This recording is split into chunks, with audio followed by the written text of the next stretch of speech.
I was just following orders is probably the most commonly used excuse and justification by war criminals. It's been used in the trials of everyone from Civil War generals to Vietnam vets to most famously the Nazis at Nuremberg. But it's not an excuse, nowhere near a justification. First things first, taking in the morality of it. Morality is generally defined by an act done by a conscious being that impacts well-being, human well-being, or well-being in general, depending on your view. Regardless of being under duress, under direct force or order or whatever, you are still a conscious being. You are still able to cognitively appreciate a situation for what it is.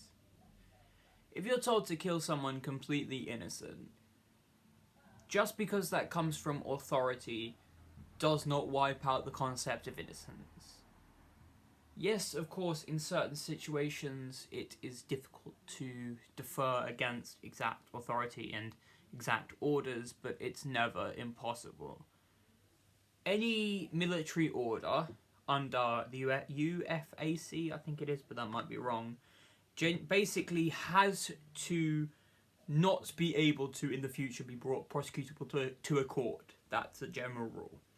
So you are allowed to disobey direct orders if you think and have certainty that such a thing can happen. And yes, in the moment that may not be your first thought, but it is a thought, basically. And if you weren't within such a capacity, if you were told that you don't do this by your general leader, your army sergeant, whoever it may be, if you don't do this, you will die, either by me or indirectly, that still does not explain, excuse, and justify this, because even in the threat of death, a good man will hold on to his goodness. Even with the threat of death, evil does not have to grow. Even in the face of death with its threat, nothing changes within you. You might have a snap realization, but no essence of you will change. It's just everything becomes sharper and more honest. And if you are a good, moral, well-to-do person, the clearest thing will be, no, I will not do this. I will stand to oppose this. And if you die hero. That's it. And if you do it and survive, that's a sign of huge weakness. It's not a question of martyrdom. It's not a question of heroism, even though I've just called them a hero.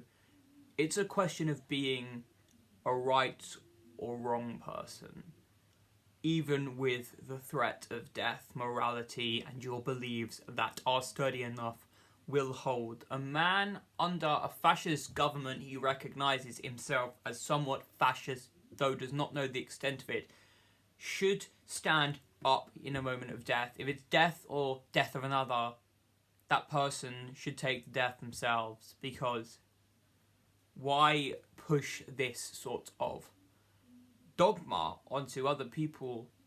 Why save yourself when you are not, yet you are conscious of the reasons to oppose? That makes you villainous in this circumstance, this situation. I was just following orders is not a reasonable defense. Because you were following orders, you were recognizing immorality, you were joining a force dishonorable. You were standing for a force dishonorable. You got so far through so much very clear immorality, even with the threat of your own death, yet still throw goodness and caution and love to the wind. You cannot say orders, you cannot say authority change that, because the only thing changing you is you, even with orders, authority, and the threat of death.